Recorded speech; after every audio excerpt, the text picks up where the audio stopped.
안녕하십니까. 이시영TV입니다. 여러분, 이제 코로나 면역력 말만 들어도 지겹기도 하죠. 그건 사실입니다. 그러나 지겹다고 그냥 피해서는 안 되는 게 우리 또 현실이기도 합니다. 그래서 제가 그동안에는 이 면역력에 대한 이야기를 많이 했습니다. 그게 사람들마다 이건 이렇게 하고 저건 저렇게 하고 이게 정리가 안 된다.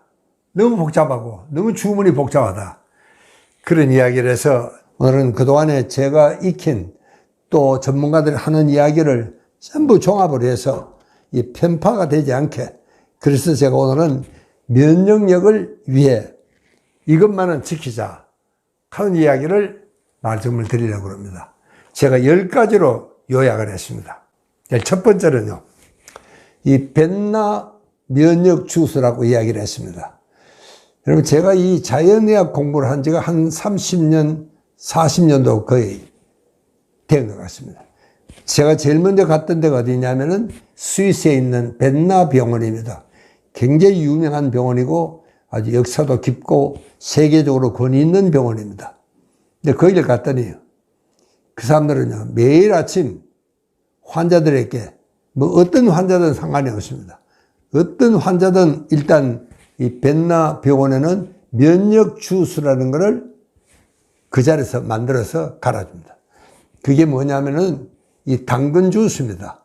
이 당근 이 2개에 넣고 사과를 껍데기를 썰지 말고 전부 그냥 대충 이래 듬듬듬 썰어가지고 믹서기에 갈아놓으니까 되게 큰 컵에 한 2컵 정도가 나옵니다. 그 컵을 한 컵 꼭 마시게 합니다. 근데 이 벤나 병원이라면은 여러분은 생소하겠지만 실제로 이 자연의학을 하는 사람들에게는 이 반드시 한 번쯤은 둘러봐야 하고 거기 가서 배워야 될 점들이 참 많습니다.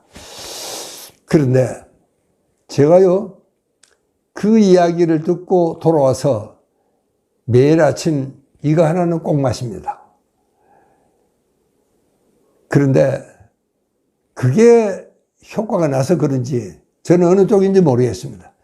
근데 제가 지난 30년 좀 넘게 감기 몸살을 한번 해본 적이 없습니다.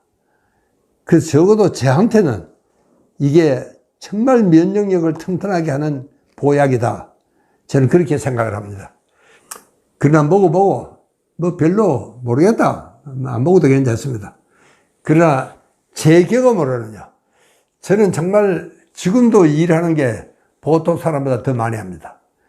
그런데도 불구하고 감기 몸살 한 번 안 했다는 거, 이거는 저 기적 같은 이야기 같습니다.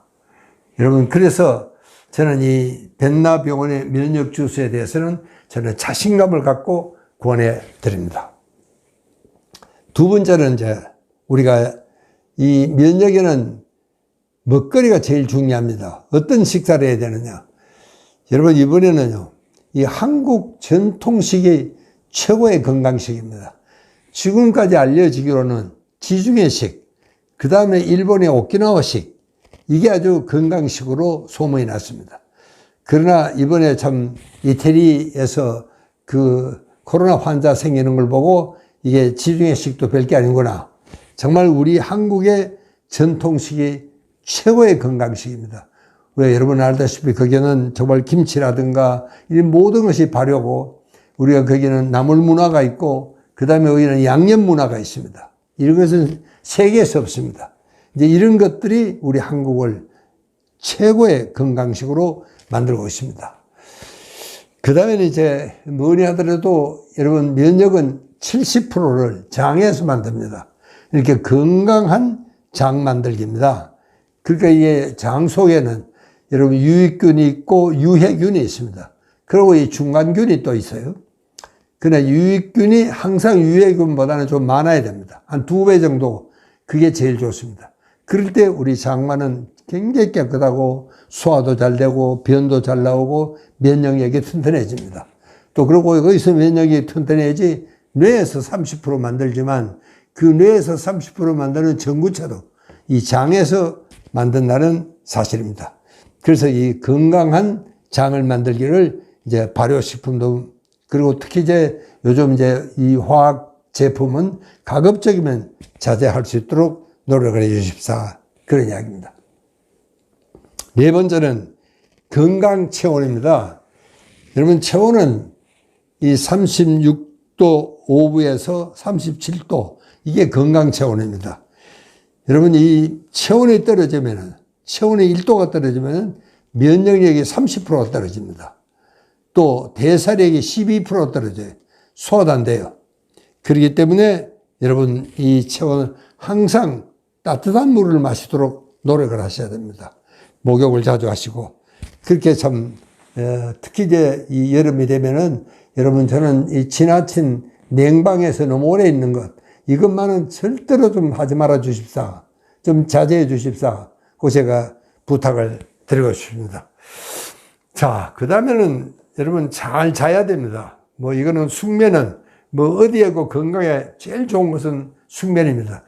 특히 숙면은요, 밤 11시에서 새벽 2시 사이에 이 제일 피곤할 때 이 피로가 잘 풀리고, 또 그 다음에 그게 따른 이 성장 호르몬이 분비가 되기 때문에 우리한테 제일 건강한 숙면이 그때 이루어진다 하는 이야기입니다. 그래도 좀 일찍 일어나고, 그래서 좀 여유 있는 아침이 시작이 되는 것이 정말 하루가 건강한 하루가 시작이 되는 겁니다. 또 그리고 정말 정 잠이 부족하다 싶을 때는 낮잠을, 한숨 토막잠을 자는 것도 참 좋은 방법입니다. 자, 그 다음에 이제 운동입니다. 그건 뭐 우리가 이 면역이라는 것은 어느 한 가지만 잘한다고 되는 게 아닙니다. 이 운동도 적정하게 가볍게 너무 심하게 하지 마십시오. 억지로. 그렇게 이 단련과 수련은 다릅니다. 우리는 단련을 하자는 게 아니고 수련을 하는 겁니다. 그래서 너무 무거운 운동은 마시고 가볍게 좀 하자, 그런 이야기입니다. 특히 여러분, 이 아침 신선한 태양을 받으며 정말 산책을 한 20분만 하시면 뭐 특별히 더 할 것도 없습니다. 그 정도면 해도 충분하다는 이야기를 말씀을 드리고 싶습니다. 그 다음에 이제 이 스트레스 관리인데, 여기는 뭐래도 긍정적인 태도와 이 자율신경의 균형이 잘 잡혀 있는 그런 것이 중요합니다. 거기서 제일 중요한 것은 이게 복식호흡을 하는 겁니다. 이 아랫배로 천천히 여러분 심호흡을 깊게 가늘게 호흡을 입으로 할 수 있는 그런 심호흡을, 정말 이것은 교감신경의 흥분을 가라앉히는 제일 빠르고 효과적이고 검증이 된 과학적인 방법이 복식 심호흡입니다. 제가 그래서 그 심호흡을 정말 짧은 명상을 하면 더 좋지만 제가 그걸 굉장히 강조를 해놨습니다. 그렇게 모든 우리가 참 스트레스라든가 또 이 참 힘든 일이 있을 때는 제일 먼저 해야 되는 게 이 복식 심호흡을 제일 먼저 해야 된다, 그 이야기입니다. 자, 그 다음에는 이 자연을 가차히 해야 됩니다. 여러분, 자연 속에는 엄청난 자연 치유력이 있습니다.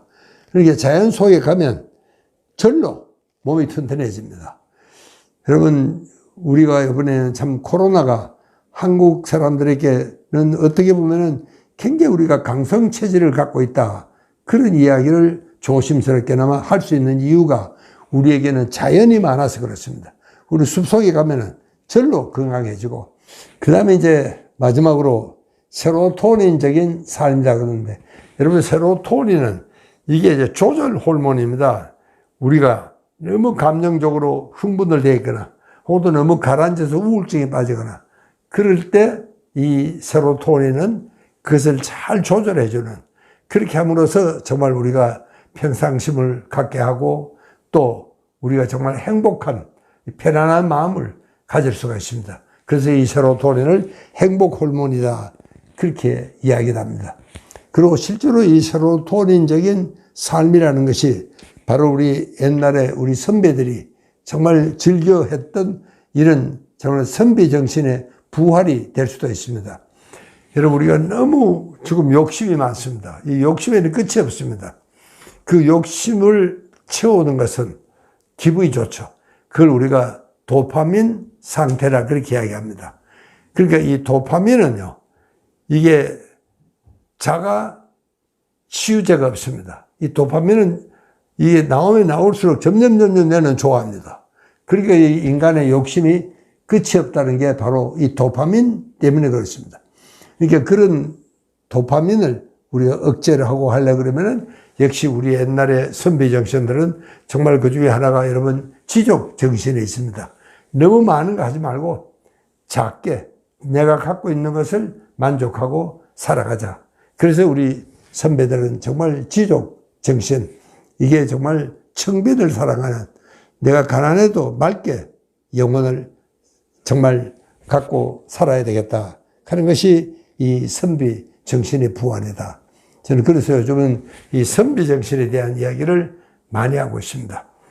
여러분, 이것만 지켜도 정말 우리가 튼튼하게 면역력을 지킬 수 있습니다. 여러분, 우리 중요한 것은요, 우리는 갖고 있는 면역력이 있습니다. 사람마다 좀 세고 좀 약한 차이는 있겠지만, 그러나 그나마도 더 약해져서는 안 됩니다. 오히려 더 강하게 할 수 있는, 그렇게 더 약하게 하지 말고 강하게 할 수 있는 면역력 증강에 대해서, 이거는 어느 한 가지만, 뭐 이것만 먹으면 좋다, 그것은 아닙니다. 정말 골고루 우리 생활 전반이 면역력을 증강하는 그런 정말 생활 습관이 우리가 길러져야 된다 하는 이야기를 말씀을 드리면서, 앞으로는 정말 이제는 면역력의 싸움이다 하는 생각을 꼭 좀 깊이 해 주시기 바라면서 제 이야기를 마치겠습니다. 감사합니다.